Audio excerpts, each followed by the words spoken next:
I always get questions, why this, not that? And it's like, there's so much that there's no why this, not that. There's just too much to even have that question, which makes sense to me. You know, there's so many things I don't even know. Like, there's no point where I can start. It's a dick cage. I just thought, what is a dick cage? So I had to buy one to understand it. It's all silicone, so it's not actually as traumatic as I thought. This is an interesting collection. So these are all different slingshots. This one is really good because you can use the leverage from your elbow. This is in the demilitarized zone, like food for the military that, you know, you rehydrate with water. But I just love this color. This is like a deathly color, but also can be a super, you know, high-end lifestyle luxury color too. Asian beef style strips with vegetables. Applesauce, delicious. Yeah, apple pieces and spice sauce. But that to me looks like that's what hell would look like. A sachet like that.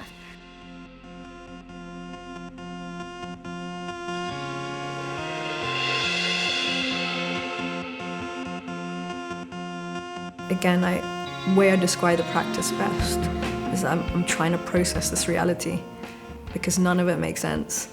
And once it's processed, which I don't think is ever complete, it goes out and then I have a dialogue with the outside. I'm not just in my head, not just in the terror of it. So it creates space. This thing of the necessity to start with acknowledgement. And that can be in material form. There's always screens around in the studio. So these are from the last series, which are images taken from Abu Ghraib in the 2000s when the American soldiers were like humiliating the prisoners and getting them into these weird sexual positions to humiliate them. And that was like on the advent of like this kind of camera phone and the selfie. So that was like a big moment in this kind of cultural imagination and how the image worked, which is something I'm really interested in. Yeah, I just was struck by the cover. I haven't even read it yet. But like this kind of tinting just reminds me of like, I don't know, film and porn and like the erotics of it and the erotics of the image.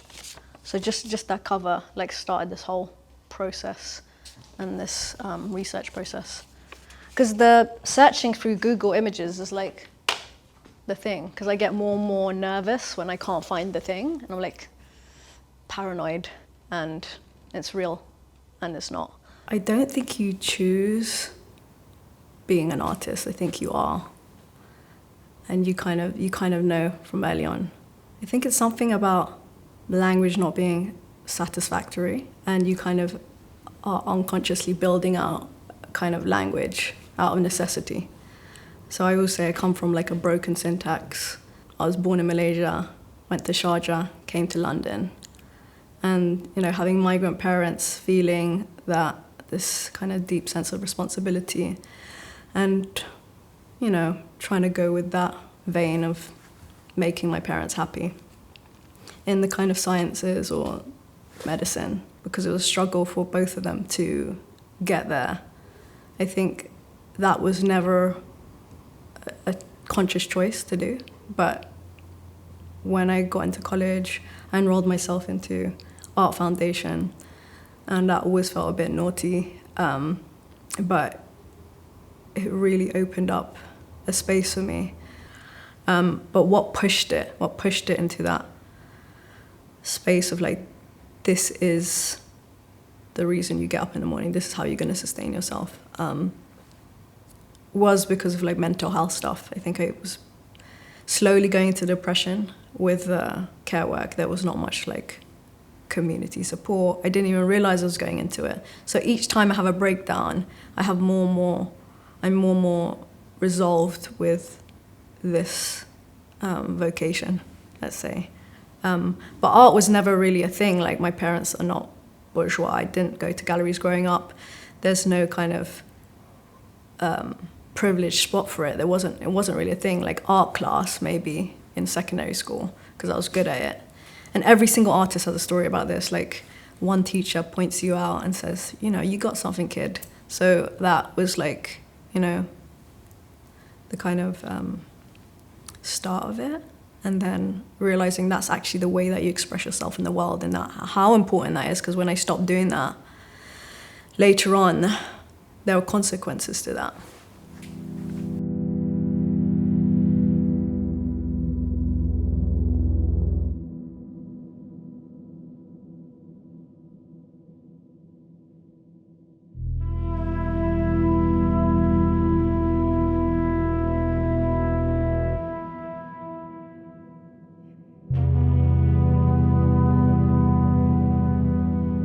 In 2020, and it's also become a big part of my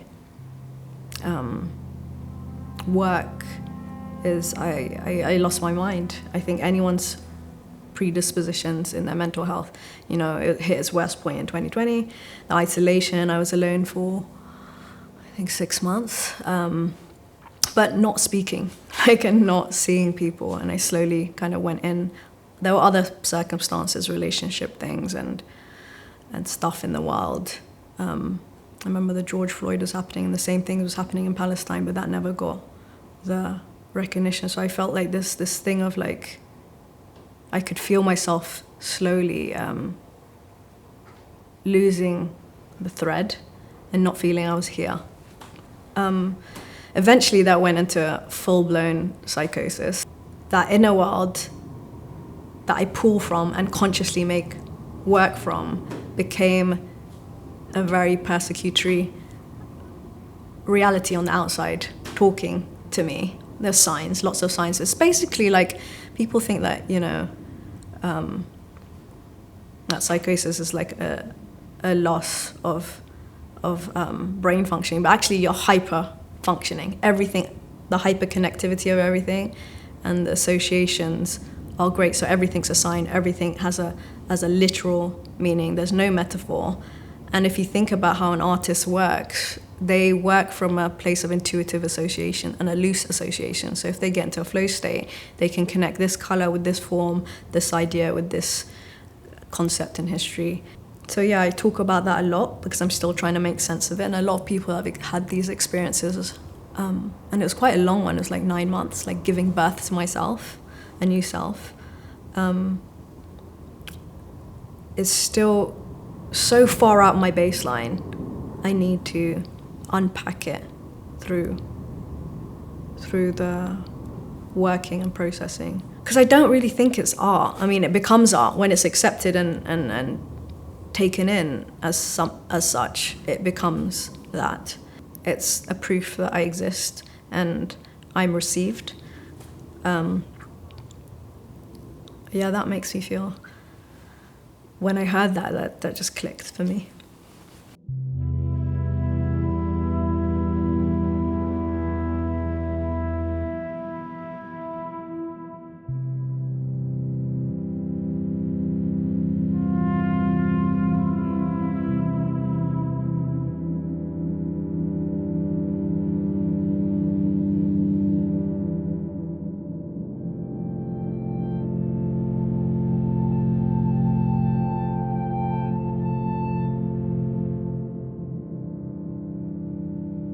If you look around the studio, it's like the news, it's the TV, it's the words, it's the phrases, it's the thing, it's the earworm that gets stuck. It's fragments of newspaper, parts of doodles that from people that I love.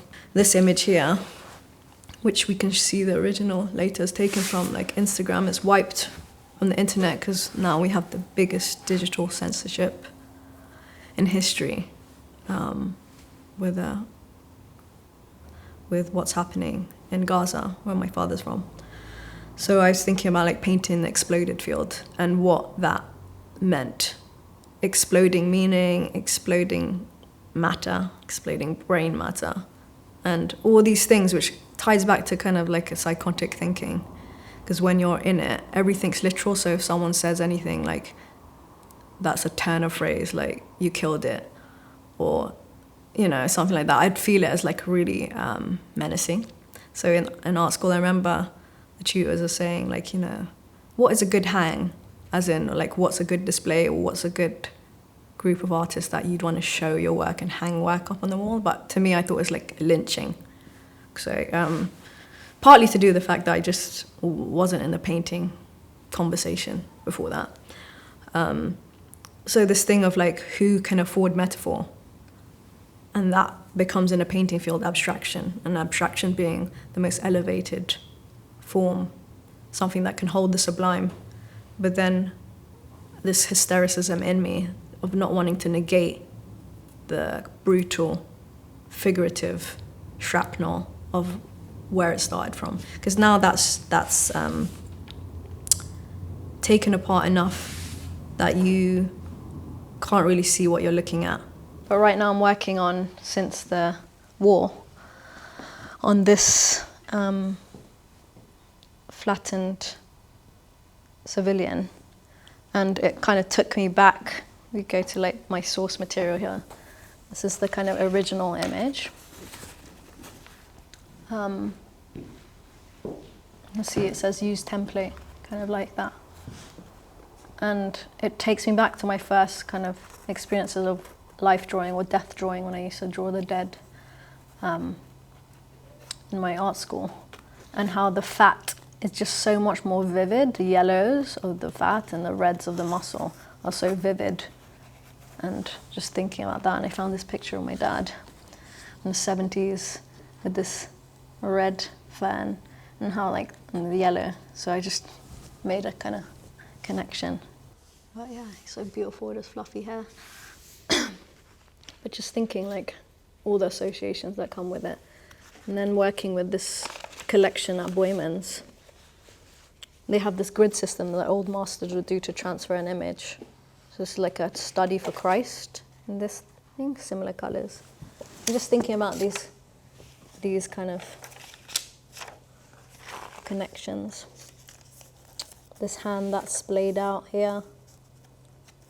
And found some Grace Jones, just the shininess of her body and signifiers of that texture as well. Because there's such a vividness that comes beyond the image with the materiality of things.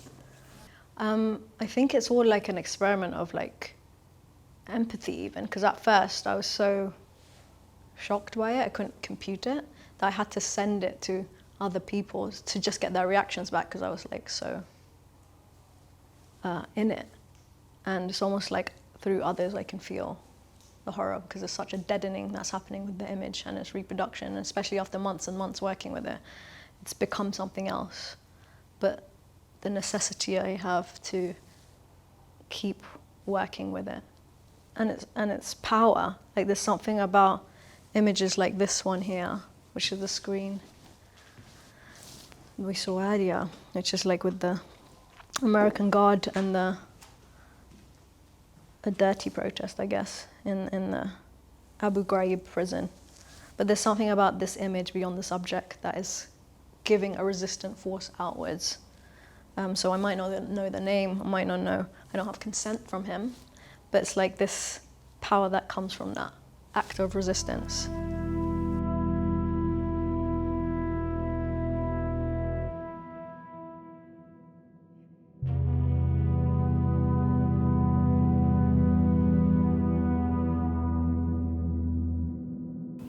It's often said that painting is the kind of slowest art form. And you can't say that of many other mediums. So again, it's another privileged space. And I think a lot of the work comes from this fear of, historical erasure. But then with all this saturation of images now, we don't have that singularity of a resistant image that goes beyond the subject. And then, this one's been erased, so it comes from a fear of erasure. So thinking about how the image can create affects and its singularity to tie to a universal, I think it's really important. So to start from a place of a wound or a disturbance or a negation is so so key to staying sane. Because if you skip over, if you don't show, or you don't work with or process, it's going to come up again like a fistula in society, in your mind, in the family.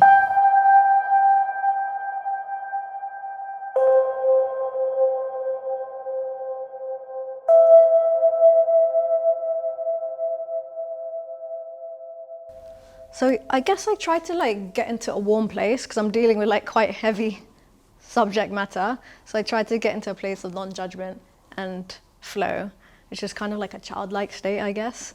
So I have these like stim devices.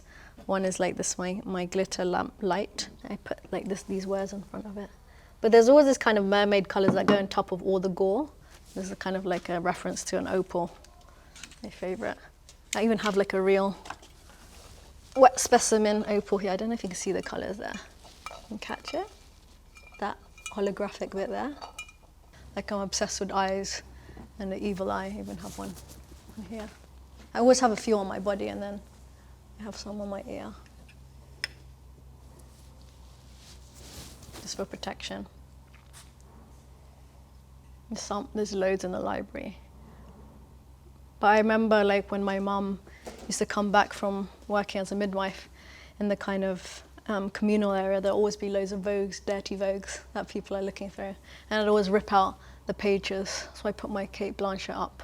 Because I remember as a kid just looking at that and seeing how the women's gaze was different from the men's. So the women's one would be like, I have a secret, like this kind of feminine knowledge. And the men's one would be like a far away, wistful stare.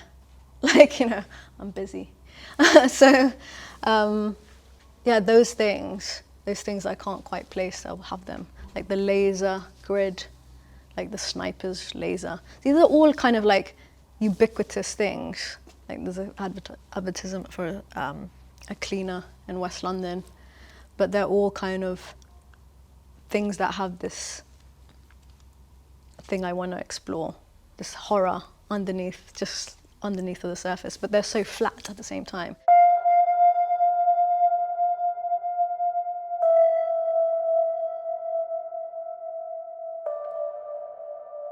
So latex has this kind of ambery, saffrony tone. It reminds me of like bile, urine, and iodine.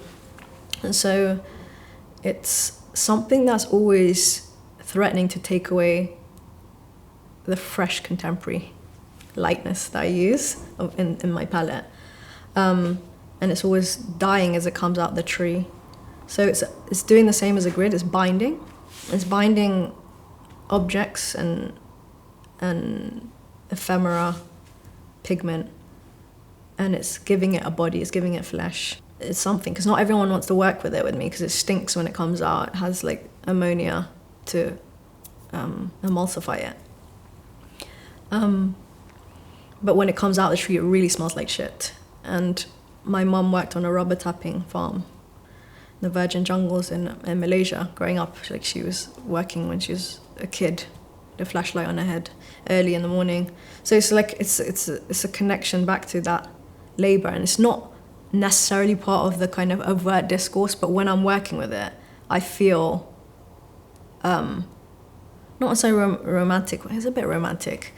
I feel like I'm just in this thing that will do what it wants to do regardless of what my intentions of it is, because it's such an unruly thing, and it's so the opposite of, say, acrylic or graphic images I'm working with. It will rot like a body. You know, either goes towards putrefaction, which is like a stickiness, or a mummification, which is like a brittleness, if you think of a rubber band. And I love that. It's preserving, but dying, and dying in specific ways that I can't know. So this thing of like anything that's living is also dying, and feeling this connection with a type of labor, which might go back to the working class guilt thing, because I remember seeing my team on the floor, like doing a latex install floor. And I was like, God, have I worked this hard? My family have worked this hard for me to be on my knees again. But I got like 4 other white people doing it as well with me now. So that was like an image that's stuck in my head. There is like a connection back to what labor means and value as well. This is how I'm a terrible colorist. Well, I'm not even one at all. But I'd kind of get like these. These are quite expensive though, so I hate when I lose them. I don't know if you can see. Let's find one with a green. There's always a bit of like a green tinge with the red, right? And I'd like hold that up and think like what that painting needs.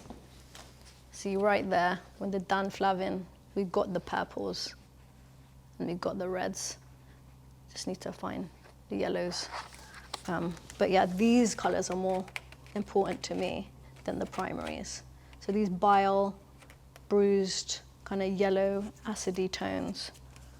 And I'd often like, it's the same, you know? But that's how I'd pick colors. I literally have to reference like this and think what it needs because my brain thinks in layers.